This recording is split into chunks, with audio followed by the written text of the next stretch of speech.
As always with a controversial and shocking decision in Formula 1, everybody has a theory about what actually happened. Conspiracy theories are very popular for this sport. If anybody who's been watching it for years will know that, and there's already some theories out there online. So I'm going to go through what these are and give my take about how likely this actually is for what happened with Russell. So for those that don't know, obviously I've done a video explaining already why Russell was disqualified. His car was 1.5 kilograms underweight when they weighed it on the weighbridge after the Belgian Grand Prix during scrutineering. But interestingly, Sir Lewis Hamilton's car passed. So what's the difference? What's the difference between Hamilton's car and Russell's car? Well, like I said, there are some very interesting theories about what has actually gone on here. So let me just read this out because there's an excellent article on the F1Chronicle.com that goes into this in far more detail than what I can. The theories are emerging about how Mercedes could have given George Russell an illegally underweight car en route to victory in Belgium. The British driver was heartbroken to be disqualified after the FIA weighed and then double-checked the 1.5 kilogram underweight car and another set of scales at Spa-Francorchamps. So they used two scales just to clarify it, just in case. Toto Wolff said the following: "We clearly made a mistake and we will learn from it. We now have to investigate and understand exactly what went wrong." The team engineering boss at Mercedes, Andrew Shovlin, has an early theory that Mercedes miscalculated the weight loss from the unique winning strategy. He told Automotor und Sport, "No one has seen this strategy coming before the race,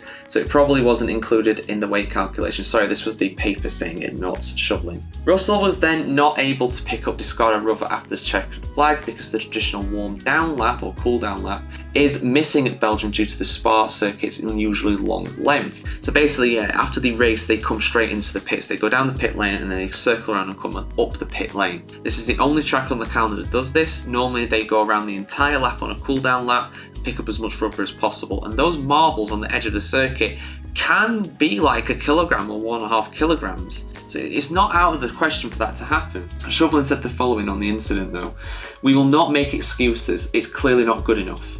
Which is fair enough, because at the end of the day, you have to account for stuff like that.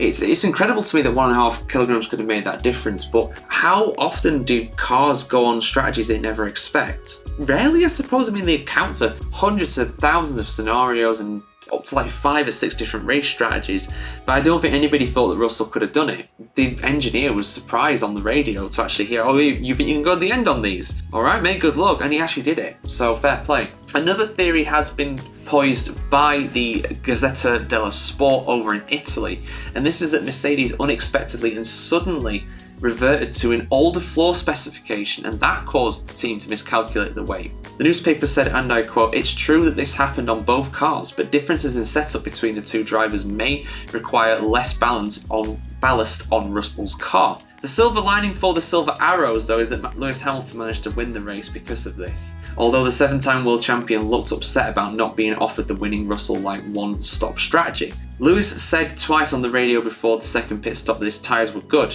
This is the Dutch commentator Olaf Mol speaking to Ziggo Sport over in the Netherlands. That was his way of saying he didn't want to stop. That one-stop strategy saved 20 seconds, he added. And it did. Hamilton, who is moving to Ferrari, suggested on Viaplay that he was not happy with the decision. You have to be able to trust people that you work with. So I trusted the strategy team. I told them my tyres were still good, but they brought me in anyway. Did I know I was running the risk of my own team making a one-stopper? No, they didn't tell me that. So there's also theories going around online. I've seen people saying that, George Russell is, that hell-bent on beating Lewis Hamilton, that he risk a disqualified car, which I think is an absolute load of rubbish, to be honest. But thank you for your comment, though. I do wholly disagree with what you're saying. But yeah, Sir Lewis saying that, I mean, it's interesting. It's interesting he says that because, yes, he is leaving to go to Ferrari, and Russell will become the de facto team leader of the team next year, especially since it's going to be Kimi Antonelli in that second seat alongside him, who will be an 18-year-old rookie. Russell will be the experienced old head who's like 25, 26. So, but he is, he'll become that. So I'm not sure I buy into that theory, to be honest with you. I don't think Hamilton's comments were meant to be interpreted that way, but of course they will be, because everybody and their mother will have a take on this. But yes, of course, I've already reviewed the Belgian Grand Prix, and I've also reviewed why George Russell was disqualified. Please bear in mind on my 5 things review that I reviewed the race straight after, so I had no idea that Russell was going to be disqualified. So yeah, there we go, guys. That's my opinion on this. There's a full article on the F1Chronicle.com, like I just said as well. Do check that out if you've not already. And of course, subscribe, like, comment, share, follow, ring the bell, all that good stuff to see much more F1 content just like this.